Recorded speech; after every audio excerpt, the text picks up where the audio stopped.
Okay, a few of you probably looked at the theme this week and went, what? Has she lost her mind? She's letting us finger paint. We never get to finger paint. And now we're doing a whole project about fingerprints and finger paint. Yeah, it's true. We've done a couple projects in the past, but usually I do want you to paint with a brush. But this week I thought, let's do something different. So we're going to talk about fingerprints. Hopefully you saw the other two videos. One was a good basic video about how to do some fingerprint art. The other one was really actually very cool. I learned some things about science. And this one, I'm just going to talk to you about some of the tools that you might use, because there are options. The tool or supply that would probably make the most sense for this project would be a stamp pad. But I don't know if you have a stamp pad at home. I don't, so I'm grabbing pictures from Google right now to show you what a stamp pad is. If you do have one, maybe it's fancy and has lots of colors, or maybe it's just a simple black stamp pad. Either one will work. Make sure you ask permission before you use it, if it's not yours. And I gotta tell you, sometimes those stamp pads, the ink is actually hard to wash off. So double check with an adult in your house before you start to change the colors of your fingers, okay? Another option for getting your fingerprints to show up on a piece of paper is paint. So depending on what kind of paint you have at home, you're going to probably want to put it on paper plates or an old piece of cardboard or something, so that you get a little bit of paint, and then you also have space to blot the paint off of your finger. So blot might be a new word. Blot just means make it not as thick. So you don't want a ton of paint on there, because then you won't actually see the fingerprint. You'll just see a dot. And if you're gonna just make a dot, you could just use a brush.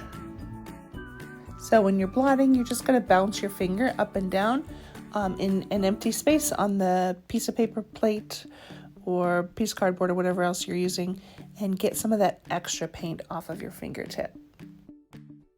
Another idea that I was actually super excited about was thinking about oil pastels, because man, when we do oil pastel projects at school, I swear it seems like it gets on our fingertips so much, and we're making fingerprints all over the place even when we don't want to. But I didn't find that I liked it very much with this project. So if you have them, try it.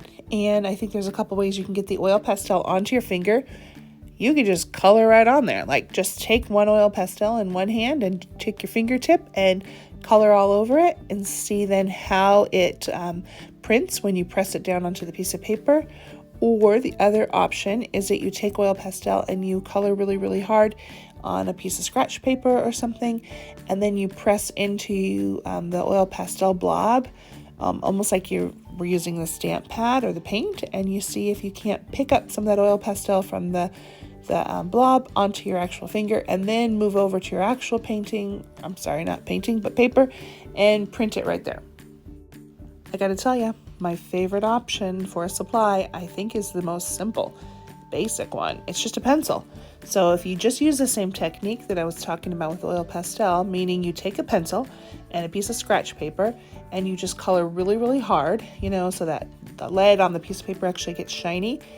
Then you take your fingertip or your thumbprint or whatever you're going to do, and you push into it, and that's like the stamp pad, and your finger will pick up the lead from the pencil and make a really cool stamp. Now, you're limited in your colors because you're only going to have the gray, but the texture of your fingerprint will really show up. You can see it in these pictures. I think it's just fun. That was my favorite one, actually, to try. And if I imagine that you have absolutely no art supplies at home, or maybe you're just feeling a little bit weird, maybe you go back to that very first week, you guys, when I told you to go to the refrigerator and grab some ketchup and mustard. I don't know. Do you think we can make fingerprints with ketchup and mustard, or soy sauce, or hot sauce, or anything else you've got around? Okay. Have fun, you guys. Hey, make sure you're washing your hands too. You're probably getting in trouble at home for leaving fingerprints all over, so I don't want it to be my fault this week, all right? Keep the fingerprints on the paper, everybody. Have fun. I miss you guys.